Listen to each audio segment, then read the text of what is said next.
వచ్చే సార్వత్రిక ఎన్నికల్లో గెలిచేస్తుందని ఓవైపు సీఎం మరోవైపు తనయుడు లోకేష్ గట్టి విశ్వాసంతో ఉన్నారు. అదే మాట ప్రతి పార్టీ మీటింగుల్లోనూ చెబుతున్నారు. మరోవైపు చూస్తే పరిస్థితి దీనికి పూర్తిగా భిన్నంగా ఉంది. తెలుగుదేశం సామాజిక వర్గం ఎక్కువగా ఉన్న సినిమా వాళ్లంతా పనిగట్టుకుని మరీ వైసీపీకి జయకొడుతున్నారు. అంతేకాదు అధినేతల కుటుంబ సభ్యులు సైతం ప్రత్యర్థి పార్టీలోకే వెళ్తామంటున్నారు. అసలు విషయానికొస్తే ప్రకాశం జిల్లాలో కీలకమైన నాయకునిగా ఉన్న చంద్రబాబు తోడలుడు అన్నగారి అల్లుడైన దగ్గుపాటి వెంకటేశ్వరరావు కుమారుడు హితైష్ చెంచురాం వచ్చే ఎన్నికల్లో రాజకీయాల్లోకి ఎంట్రీ ఇవ్వాలని అనుకుంటున్నాడు. ఆయన తన తండ్రికి సొంతమైన పరుచూరు అసెంబ్లీ సీటు నుంచి పోటీకి రెడీ అవుతున్నారు. హితైష్ లోకేష్ కి తమ్ముడు.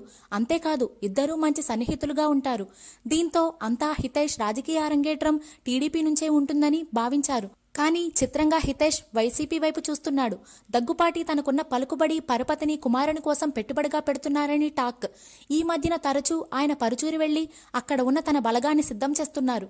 దగ్గుపాటికి చంద్రబాబుకు రాజకీయంగా పడదు అనేది జగమెరిగిన సత్యం. అయితే తన గురించి కాకుండా కుమారునికి నచ్చిన పార్టీలోనే చేరమని చెప్పారు అని అన్ని సమీకరణాలు చూసుకున్నాక హితైష్ వైసీపీలోకే వెళ్లాలనుకుంటున్నట్లుగా తెలుస్తుంది. ఇక తల్లి దగ్గుపాటి పురంధేశ్వరి బీజేపీలో ఉన్నారు. అంతకుముందు ఆమె కాంగ్రెస్ లో చేరి మంత్రిగా కూడా పనిచేశారు. విభజన తర్వాత బీజేపీ తీర్థం పుచ్చుకున్నారు. బీజేపీకి ఏపీలో పెద్దగా అవకాశాలు లేకపోయినా ఆమె మాత్రం పార్టీ మారేది లేదంటున్నారు.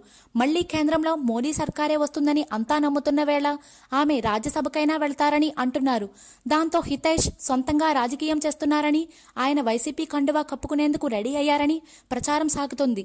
మరి ఈ వ్యవహారం టీడీపీకి దెబ్బేనని అంటున్నారు.